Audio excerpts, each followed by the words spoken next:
Alrighty, here we go. It is Battle City action time, and it is my Valentine taking on Esper Roba in what will be their last match of their Battle City tournament runs. As when we go back to the very start of it, Mai was hot favourite. She went maybe the first 6 or so games unbeaten, also knocked off Arcana in the first round. And we know how good he's been, so Mai was the favourite at the start, but then she slipped off a bit, but let's see now how she'll perform against Esper Roba.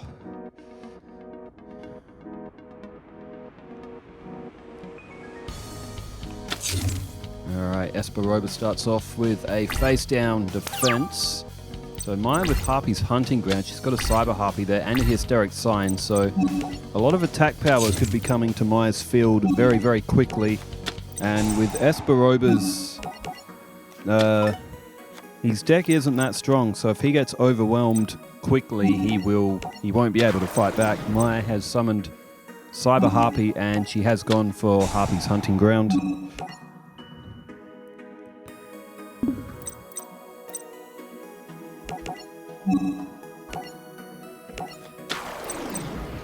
Okay, now I am heading over to comments, so I've just got to find where roughly it is at. That's the one.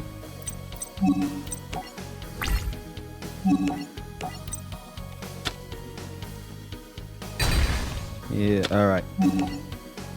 Dead silence. There we go. Okay.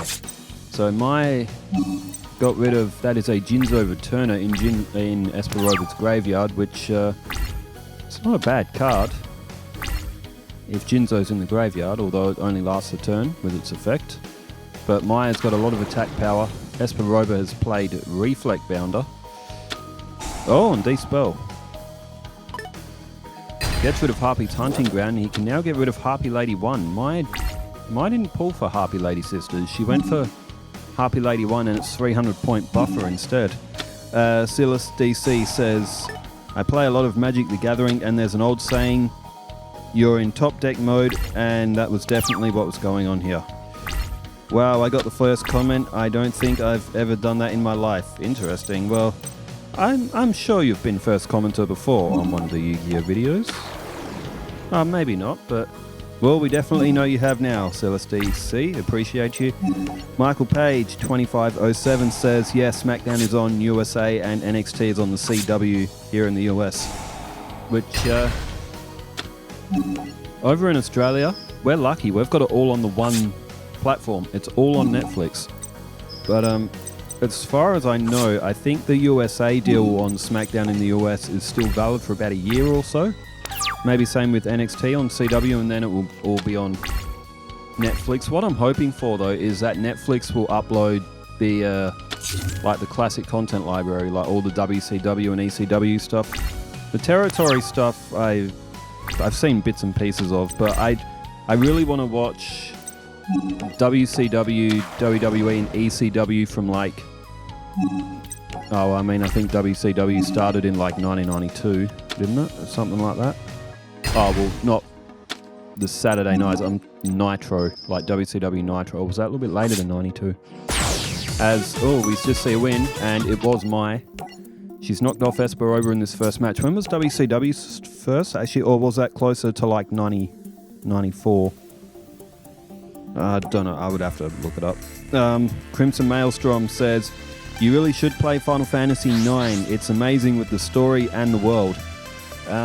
It's got some pretty unique characters too. I know that Zidane's got a tail. I've played like the intro of it, and I got up to where you had that skipping rope thing, because that's became like a bit of a challenge meme. Funky Dirk 3797 says, Jaden getting back into swing of things. Also glad someone else agrees KO should win the ladder match coming up. I would like to see a change. Cody's held the belt since WrestleMania, and I'm not a big fan of long title runs. I reckon like back in the Attitude Era, the championships would change hands like at just random times. You just wouldn't see them coming sometimes. And that sort of held that allure of excitement as well. I do get a bit of a long title run, though, to rack up some defenses. I mean, a title run's length is only as good as the amount of defenses it has. If it's a long title run and there's not a lot of title defenses, it's like, why are they the champion in the first place? Sorry, Roman, and your entire 4-year run. He only defended he didn't defend the championship that many times, but that's, well... But it fit the character well, though, because Roman had that allure about him. Is like, nobody's good enough to challenge me, so someone prove yourself. It made his character work, though. He grew on me, Roman Reigns. The Buck Oswald says, will Jaden's deck ever be upgraded? His deck is lacking, and his extra deck is lacking, and his deck is missing main deck outs and staple monsters. It will be upgraded when he goes against his regular GX opponents.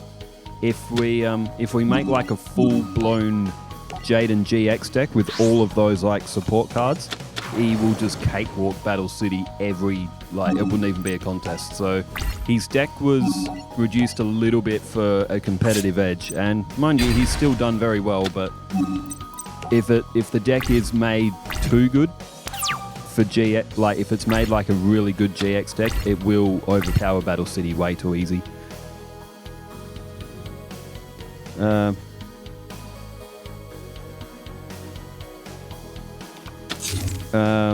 Also, some of the GX strategies, they allow you to draw cards very quickly as well. That was just starting to become a thing in Battle City, as Maya's struggling a bit here. She's not got any other monsters to the field, and Roba's got Jinzo, and he is seeing all of her cards with Senrai, and Maya is not drawing monsters. She could be in a bit of trouble here. If she hasn't got any to play, she has got, copies of Harpy Lady Sisters, Harpy's Pet Dragon. She does have a couple of brick monsters, and she's drawing Shadow of Eyes next, so Raptor can plan. Connor Chavez 7984 in quotations, suits just look weird to me. I think that's a comment I made. And Connor Chavez then says, me as an accountant having to wear suits every day with a clown emoji. Oh man, whenever I've worn a suit, I've just wanted to get out of it straight away. Like, it's so uncomfortable to wear. I do own a suit. The thing is, though, I don't even like looking at it, because the only time I've ever worn it is to a funeral. It's literally the only time I think I've ever worn it. Yeah, I think so. And to further push home that comment, when my mum died in 2022, we went to the funeral. I was dressed in my suit. And as soon as I got home, I have never gotten out of clothing that fast and put my Toronto Raptors jersey on.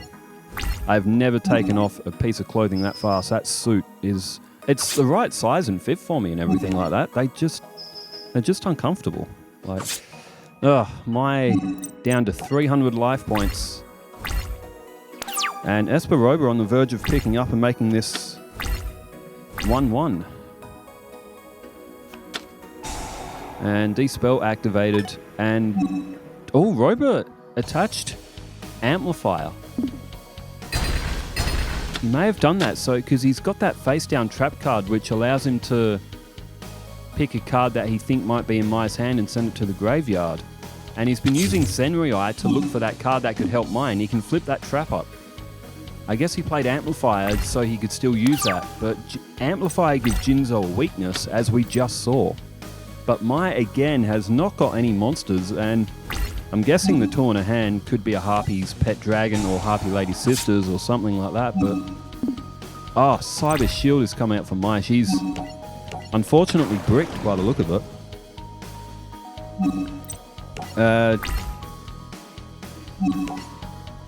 Chris Chatter 9236 says there's a field spell that works with venom counters. Okay. A couple of traps too. And Glendivo in Cat says, finally, I like when the Duelist Kingdom decks at least push back against the later generations. That was for the Keith and Chumlee match. I'll have to look for that venom counter field spell. Whether or not, I mean, it's a bit late to add it to Odeon's deck. Now, I just put the snakes in his deck just to fit his theme of him being like in a temple and like when Marek got bitten by that snake. I didn't actually read the venom counter things until like they were played, and then I was like, oh, what exactly are the venom counters? But yeah. Robert Jones says, it's Robert Jones VB2QI says, a Hill champion, eh? It sounds like we need a Randy Orton reign again. I would like to see one more Randy Orton reign, as you know, like with John Cena gonna do like his final run. I would like to see John Cena's retirement match be against Randy Orton, or Randy Orton's retirement match be against John Cena. I think Cena's gonna retire first, but they're both very close. I mean, Randy Orton's back is like absolutely buggered.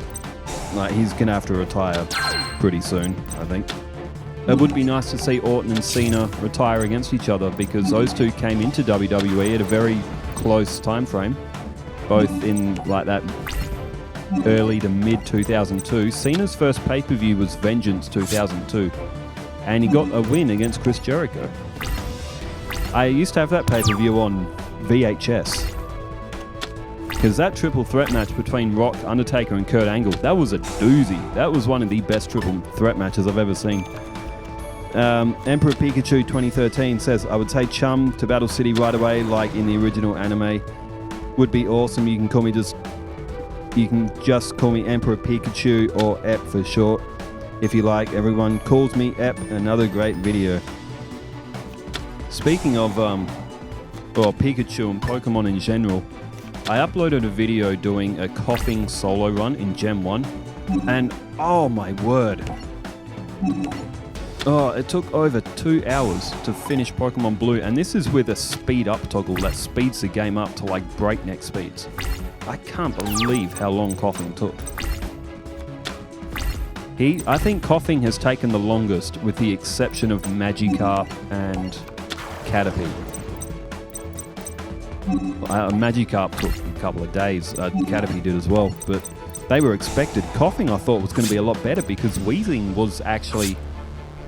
He wasn't fantastic, but he wasn't terrible, so I thought coughing would have been alright. But he was number 99, and I have done Voltorb. Voltorb will be number 100. I'll probably put that together on the weekend or something. What day is it today? Thursday. Maybe tomorrow, we'll see. Mr. Hootie Hoo RDK says, take a break from Charm and let's watch a different duelist. Take a break from Chum and let's watch a different duelist. Okay, it's 1-1 for people who say, let's skip Chum and do a different one, or continue Chum. It's currently 1-1. And Mr. Hootie Hoo RDK also says, did you see the script that got leaked? Cena entering at number 15 and The Rock entering at 31 with Cena winning. I did see that, but I don't think that's real. I mean, we'll see. If it is real, then whoever leaked it deserves to be shot out of a cannon and into the sun. But it would be a very interesting concept. And also says, I'm happy it's on Netflix because now I get to watch it. Cable's not worth it for that price. Now, cable TV. We've got something in Australia called Foxtel, and that's basically Australia's version of cable TV. And I know exactly what you mean by overpriced. Foxtel is... what's a word I can describe it? It's just stupid. It's so expensive. It is full of ads. It is basically like free-to-air TV over here now, because most of the shows you get on Foxtel are on free-to-air TV now anyway, or just like your regular satellite TV.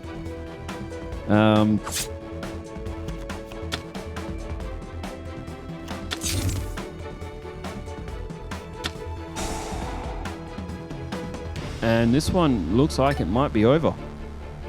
Just looked up here and Esper Roba's activated mind control, but I don't think that's really going to do anything. Must be out of cards. He's got no cards in hand. He's got one on the field, but you've probably got to say that Esper Roba is finished here. Maya's going to pick up. There's a 2-1 win. Esper Roba did actually get a win in, which is unusual for him. He doesn't win many. But he put up a little bit of a fight, but it was mostly because Mai pulled a brick hand. And Harpy's pet baby dragon goes in for the finish. My Valentine picks up a 2-1 win against Esper Roba. And with that being concluded, there is only 2 games left, Kyber and Seeker, and Mako and Arcana. And it will determine whether or not Kyber can finish above Yugi. Even if he loses, he will finish alphabetically ahead of Yugi, but Kyber really would like to get a win to at least finish on top of Yugi. Kyber can only finish maximum of 6, which is quite funny. Mai will finish 4th, which isn't bad for her. And then followed by Bakura. And then the championship match against Mako and Arcana, who are ironically playing in the last match. Well, I'm making it the last match anyway. Well, thanks everyone for tuning in. Chum Lee is taking on Joey Wheeler in Duelist Kingdom. So stay tuned. And Jaden is taking on Bakura. So thanks for tuning in wherever you are in the world. Stay safe. Take care. Farewell.